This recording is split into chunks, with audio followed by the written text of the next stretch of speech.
Good morning, everyone. Our today's topic is national development. Now, what do we understand by the term national development?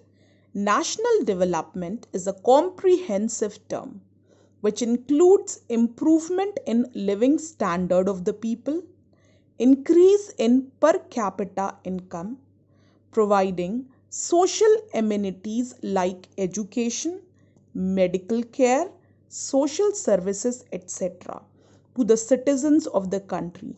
Meaning, all these things are counted, are considered to be a part of national development. If we are counting national development, we have to satisfy all these criterias.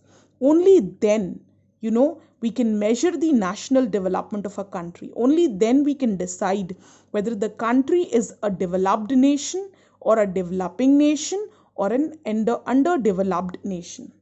How it no it depends on the living standards of the people. It depends on the per capita income. It depends on the social amenities like education, medical care, social services, etc. And all it depends on your human development index, if you remember. Right? Your human development index somewhere depends on income, health, and life expectancy. That is your medical care. Right?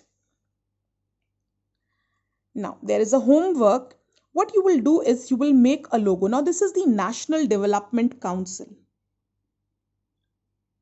right?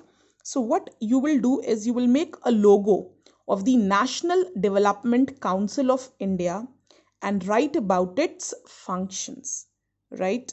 Make sure to make sure that you submit your homework on time.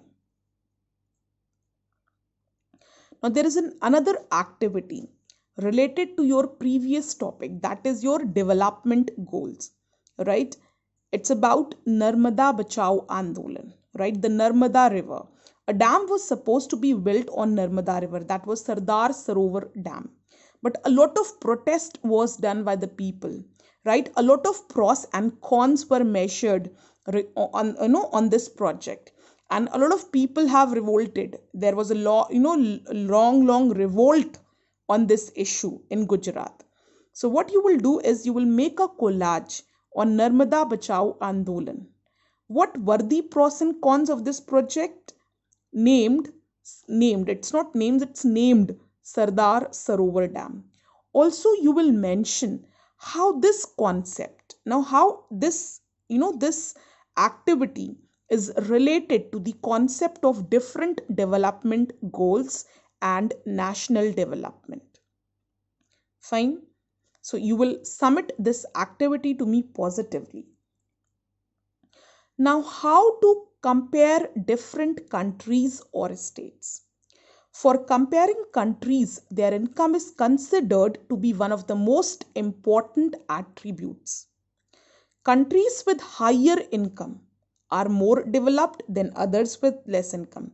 Right? Per capita income is considered, like World Bank, it considers per capita income only. World Bank, you can say differentiates countries it differentiates countries on the basis of per capita income only. So as different countries have different populations, comparing total income will not tell us what an average person earns. Definitely, right? What is the population of your Uttar Pradesh? Is the no, or you can say the population of Uttar Pradesh is more than that of Australia. Australia is having a lesser population in comparison to just one state of India, right? So population is different, then definitely total income will also be different.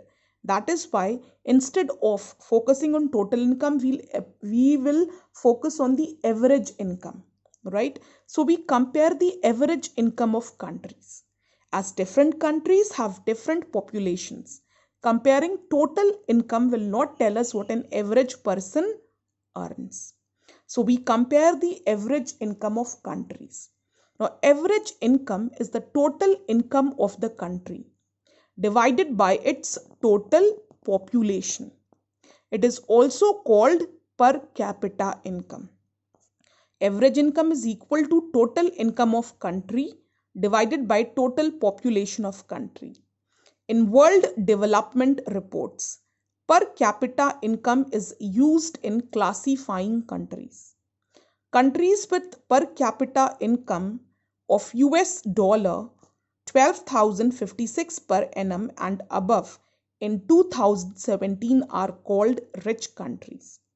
Countries with per capita income of US dollar 955 or less are called low income countries. In example, India means India still it is a low income country, right? In spite of having such a huge population, India is still is a low income country because we lack somewhere in skills, right? Our majority of population is unskilled. They are unable to contribute to the national income. So we'll take this discussion, we'll take this discussion further in our next lecture. Meanwhile, whatever has been taught to you till date, go through it. If any confusion is there, you can ask me on your WhatsApp group. Thank you.